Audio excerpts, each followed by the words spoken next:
ನಮಸ್ತೆ friends, welcome back to my channel. Friends, ಇವತ್ತು ನಾನು ಹವ್ಯಕರ ಮನೆಯ ಒಂದು ಹವ್ಯಕರ ಭಾಷೆಯಲ್ಲೇ ಹೇಳ್ತಾ ಇದ್ದಿ. ಅದೇನು ಅಂದರೆ, ಹವ್ಯಕರದ್ದು ಹಳೆ ಕಾಲದ ಒಂದಷ್ಟು ಶಬ್ದಕೋಶಗಳು, ಅಂದರೆ ಹಳೆ ಕಾಲದ ಪದ ಬಹಳಷ್ಟೆಲ್ಲ ಇತ್ತೀಚೆಗೆ ಮರೆಯಾಗ್ತಾ ಇದ್ದಿದ್ದನ್ನು ನಾನೀಗ ಒಂದಷ್ಟು ನೆನಪು ಮಾಡ್ತೀನಿ. ಕೆಲವೊಂದಷ್ಟು ನಂಗೆ ನೆನಪಿದ್ದು ಬಹಳಷ್ಟು ಶಬ್ದ ಇತ್ತೀಚೆಗೆ ಅದು ಚಾಲ್ತಿಯಲ್ಲಿಲ್ಲ. ಅದನ್ನು ನಾನು ಯಾವುದ್ಯಾವುದು ಅಂತ ಸ್ವಲ್ಪ ನನಗೆ ನೆನಪಿದ್ದಿದ್ದು ಅಂದರೆ, ನಮ್ಮ ಅಜ್ಜಿಯಂದರು ಮಾತಾಡುವಂಥ ಒಂದಷ್ಟು ಶಬ್ದಗಳನ್ನು ನಾನು ಈಗ ನೆನಪು ಮಾಡ್ತಾ ಇದ್ದಿ. ಕೆಲವೊಂದಷ್ಟು ನಂಗೆ ನೆನಪಿದ್ದಿದ್ದು. ಬನ್ನಿ ಶುರು ಮಾಡೋಣ. ಅಜ್ಜ, ನಮ್ಮನೆ ಅಜ್ಜ ಅಂದರೆ ನನ್ನ ಸ್ವಂತ ಅಜ್ಜ ಹೇಳ್ತಾ ಇದ್ದಿದ್ದನ್ನು ನಾನು ಇವತ್ತು ಹೇಳ್ತಾ ಇದ್ದಿ. ಅಂದರೆ ಬಾಳು ಮಾಡಿ ಅಂತ ಹೇಳ್ತಿದ್ದ. ಬಾಳು ಮಾಡಿ ಅಂತಂದರೆ ಬಹುಶಃ ಅಂತ. ಬಾಳು ಮಾಡಿ, ಈಗ ಬಾಳು ಮಾಡಿ ಅಂದರೆ ಆ ಶಬ್ದನೇ ಮಾಯಾಜು. ಅಂದರೆ ಇತ್ತೀಚೆಗೆ ಅದು ಎಲ್ಲೂ ನಾವು ಹವ್ಯಕರ ಭಾಷೆಯಲ್ಲಿ ಇಲ್ಲೇ ಬಾಳು ಮಾಡಿ. ಉತ್ತರ ಕನ್ನಡದ ಹವ್ಯಕರದ್ದು ನಾನು ಹೇಳ್ತಾ ಇದ್ದಿದ್ದು. ಬಾಕಿ ಕಡೆಯೂ ಈ ಶಬ್ದವನ್ನು ಉಪಯೋಗಿಸ್ತಾ ಇದ್ದುವ ಇಲ್ಲೇ ಗೊತ್ತಿಲ್ಲ. ಬಾಳು ಮಾಡಿ ಅಂದರೆ ಬಹುಶಃ. ನಾನು ಆ ಲೈನನ್ನು ಹೇಳ್ತೀನಿ. ನನ್ನ ಅಜ್ಜ ಹೇಳ್ತಾ ಇದ್ದಿದ್ದು, ಬಾಳು ಮಾಡಿ ಇವತ್ತು ಕಂಡಪಟ್ಟೆ ಮೋಡಾಜು, ಮಳೆ ಬರ್ತಾನೆ ಕಾಣ್ತು. ಮೋಡಾಗಿದ್ದು ನೋಡ್ರೆ ಮಳೆ ಬರ್ತಾನೆ ಕಾಣಿಸ್ತು. ಬಾಳು ಮಾಡಿ ಅಂದರೆ ಬಹುಶಃ.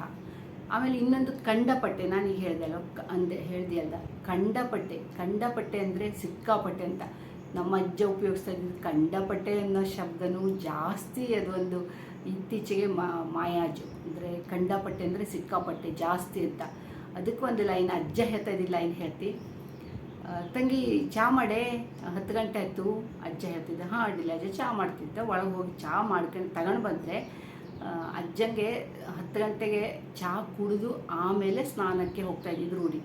ತಂಗಿ ಚಹಾ ಮಾಡಿದ್ರೆ ಬೇಗ ಕುಡ್ಕೊಂಡು ಮಿಲ್ಕಬತ್ತಿ ದೇವ್ರ ಪೂಜೆ ಮಾಡಲೆ ಅಂತ ಹೇಳ್ತಿದ್ದೆ. ಯಾವಾಗಲೂ 10 ಗಂಟೆ 10 ಕಾಲಿಗೆ ಅಜ್ಜಂಗೆ ಚಹಾ ಕೊಡ್ತಿದ್ದೆ. ಆವಾಗ ಚಹಾ ನಮ್ಮಲ್ಲಿ ಸಾಮಾನ್ಯವಾಗಿ ಹವ್ಯಕರ ಮನೆಯಲ್ಲೇ, ನಮ್ಮ ಕಡೆನೇ ಎಲ್ಲರ ಮನೇಲೂ ಹಾಗೆ 10-10ವರೆಗೆ ಒಂದು ಚಹಾ ಆಗ್ತು. ಬೆಳಗ್ಗೆ ಎಲ್ಲ ತಿಂಡಿ ಎಲ್ಲ ಆದಮೇಲೆ 10-10ವರೆಗೆ. ಆವಾಗ ಚಹಾ ಮಾಡಿದಾಗ ಕಂಡಪಟ್ಟೆ ಬಿಸಿ ಇದ್ದು. ಒಂದು ಕೊಂಬಳೆ ಆಗ್ತಿಲ್ಲ. ಒಂದು ತಟ್ಟೆ ತಗೊಂಡು ಬಾ ತಂಗಿ, ಒಂದು ಕಂಡಪಟ್ಟೆ ಬಿಸಿ ಇದ್ದು ತಟ್ಟೆ ತಗೊಂಡು ಬಾ, ಕೊಂಬಳೆ ಆಗ್ತಿಲ್ಲ. ಇದು 3 ವರ್ಡನ್ನು ಹೇಳ್ತೀವಿ. ಕೊಂಬಳೆ ಅಂದರೆ ಕುಡಿಯಲೇ ಆಗ್ತಿಲ್ಲ. ಕುಡಿಯಲೇ ಆಗ್ತಿಲ್ಲ ಹೇಳೋದನ್ನು ಕೊಂಬಳೆ ಆಗ್ತಿಲ್ಲ. ಕೊಂಬಳೆ ಅನ್ನೋದು ಒಂದು ವರ್ಡು. ಆಮೇಲೆ ತಟ್ಟೆ ಅಂದರೆ ಲೋಟ. ನಮ್ಮಲ್ಲಿ ಸ್ಟೀಲ್ ಲೋಟಕ್ಕೆ ತಟ್ಟೆ ಅಂತ ಹೇಳೋದು ಒಂದು ಮೊದಲಿನ ಕಾಲದಲ್ಲಿ ಜಾಸ್ತಿ ಉಪಯೋಗಿಸ್ತಾ ಇದ್ದಿದ್ದು. ತಟ್ಟೆ ಅಂದರೆ ಈಗ ಬೇರೆ ಸೈಡಲ್ಲೆಲ್ಲ ಊಟದ ತಟ್ಟೆಗೆ ಅಂದರೆ ಪ್ಲೇಟಿಗೆ, ಥಾಟು, ಅದಕ್ಕೆ ತಟ್ಟೆ ಅಂತ ಹೇಳ್ತಾರೆ. ನಮ್ಮಲ್ಲಿ ತಟ್ಟೆ ಅಂದರೆ ಲೋಟ. ತಂಗಿ ಕಂಡಪಟ್ಟೆ ಬಿಸಿ ಇದ್ದು ಚಹಾ ಕೊಂಬಳೆ ಆಗ್ತಿಲ್ಲ, ಒಂದು ತಟ್ಟೆ ತಗೊಂಡ್ಬಂದ್ರೆ, ಕಂಡಪಟ್ಟೆ ಬಿಸಿ ಅಂದರೆ ಸಿಕ್ಕಾಪಟ್ಟೆ ಬಿಸಿ, ಒಂದು ಲೋಟ ತಗೊಂಡು ಬಾ, ಕುಡಿಯಲು ಆಗ್ತಾ ಇಲ್ಲ ಅಂತ. ಆಮೇಲೆ ಅದು ಕೊಂಬಳೆ, ಕಂಡಪಟ್ಟೆ, ಬಾಳು ಮಾಡಿ, ಆಮೇಲೆ ತಟ್ಟೆ, ಇದೆಲ್ಲ ನೋಡಿ. ಇನ್ನೂ ನನಗೆ ಈ ಟೈಮಿಗೆ ರಾಶಿ ನೆನಪಾಗ್ತಿಲ್ಲ. ಸುಮಾರಷ್ಟು ಕೆಲವೊಂದು ಮನಸ್ಸಲ್ಲಿ ಇಟ್ಕೊಳ್ತೀವಿ ಹೇಳವು ಅಂತ, ಆದರೂ ಅದು ಮರ್ತೋಗಿರ್ತು. ಆಮೇಲೆ ಇನ್ನೊಂದು ಕ್ವಾಟ್ಲೆ ಅಂತ ಒಂದು ಶಬ್ದ. ಕ್ವಾಟ್ಲೆ ಅಂತಂದರೆ ನಿಮಗೆ ನಗು ಬರ್ತಾನ. ಈಗಿನ ಕಾಲದ ಮಕ್ಕಳಿಗೆ ಕ್ವಾಟ್ಲೆ ಅಂದರೆ ಎಂಥದ್ದು ಅಂತ ಹಿಂಗೆ ನಗ್ತಾ, ಅಥವಾ ಬೇರೆಯವ್ರು ಯಾರಾದರೂ ಕೇಳಿದರೂ ಸಹ ಇದೇನು ಕ್ವಾಟ್ಲೆ ಅಂತ. ಕ್ವಾಟ್ಲೆ ಅಂದರೆ ನೋವು ಅಂತ.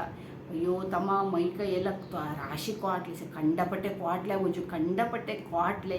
ಮೈಕೈ ನೋವು ಅಂದರೆ ಜ್ವರ ಎಲ್ಲ ಬಂದಾಗ ಮೈಕೈ ನೋವು ಆಗ್ತು ನೋಡಿ, ಅದು ಕಂಡಪಟ್ಟೆ ಕ್ವಾಟ್ಲೆ ಅಂದರೆ ನೋವು. ಮೈಕೈ ಎಲ್ಲ ಕಂಡಪಟ್ಟೆ ಕ್ವಾಟ್ಲೆ ಆಗೋಜು. ಇದು ಒಂದು ನನಗೊಂದು ಈ ಕ್ವಾಟ್ಲೆ ಅಂದಾಗ ಒಂದೆರಡು ಲೈನ್ ನೆನಪಿಗೆ ಬರ್ತು. ನಾನು ಹೇಳ್ತೀನಿ ಒಂದು ಸಣ್ಣ ಸ್ಟೋರಿ.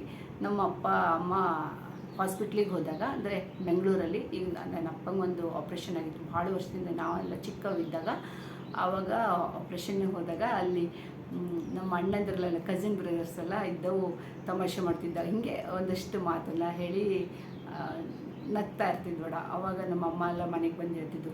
ಒಂದು ಅಜ್ಜಿ ಡಾಕ್ಟ್ರ್ ಹತ್ರ ಹೋಗಿ, ತಮ್ಮ ನನಗೆ ಮೈಯೆಲ್ಲ ಕಂಡಪಟ್ಟೆ ಕ್ವಾಟ್ಲೆ ಆಗೋಜು, ಎಂಥರೂ ಒಂದು ಔಷಧಿ ಕೊಡು, ಕಂಡಪಟ್ಟೆ ಕ್ವಾಟ್ಲೆ ಮರಯ್ಯ, ಕ್ವಾಟ್ಲೆ ಆಗೋಜು, ಮೈ ಎಲ್ಲ ಕ್ವಾಟ್ಲೆ ಅಜ್ಜಿ ಹೇಳ್ತಿತ್ತಾಳ.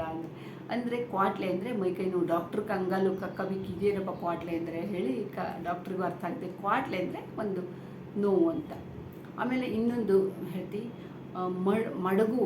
ತಂಗಿಯಲ್ಲಿ ಮಡಗು, ಯಾವುದಾದ್ರೂ ಒಂದು ವಸ್ತುನ ಇಡು ಅಂತ ಹೇಳುವಾಗ, ಅಲ್ಲೇ ಮಡಗು, ಆಕೆ ಅದೆಂಥ ಆನಮಿ ಆಟ ಆಡ್ತೀಯ, ಅಲ್ಲೇ ಮಡಗ, ಅಲ್ಲಿ ಹಾಳು ಮಾಡಬೇಡ. ಮಡಗು ಅಂದರೆ ಇಡು. ಯಾವುದಾದ್ರೂ ವಸ್ತು ಮಕ್ಕಳಿಗೆಲ್ಲ ಅಲ್ಲಿ ಇಡು ಅಂತ ಹಾಕಿದರೆ ಮಡಗು ಅಂತ ಹೇಳೋದನ್ನು ಶಬ್ದ ಜಾಸ್ತಿ ಉಪಯೋಗಿಸ್ತಾವೆ. ಮಡಗು ಅಂದರೆ ಇಡು ಅಂತ. ಆಮೇಲೆ ಇನ್ನೂ ನನಗೆ ಈಗ ಒಂದೊಂದು ನೆನಪು ಬರ್ತು, ನನ್ನ ನೆನಪು ಬರ್ತಿಲ್ಲ, ನೆನಪಾದರೆ ಮತ್ತೆ ಇನ್ನೂ ಒಂದಷ್ಟು ಹೇಳ್ತೀವಿ. ಮಡಗು ಅಂದರೆ ಇಡು ಅಂಥೇಳಿ.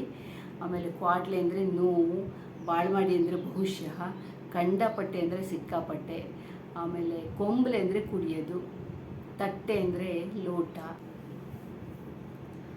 ಅಕ್ಕು ಬಿಲ್ಯ ಹೇಳ್ತಿದ್ದ ಹಳೆ ಕಾಲದಲ್ಲಿ. ಅಕ್ಕು ಅಂದರೆ ಅಡ್ಡಿಲೆ, ಅಕ್ಕು ಬಿಲ್ಯ. ಆಮೇಲೆ ಗೋಳ್ ಹೊಯ್ಕೆತ್ತ, ಎಂಥ ಗೋಳ್ ಹೊಯ್ಕೆತ್ಯ ಮಾರಾಯನೆ.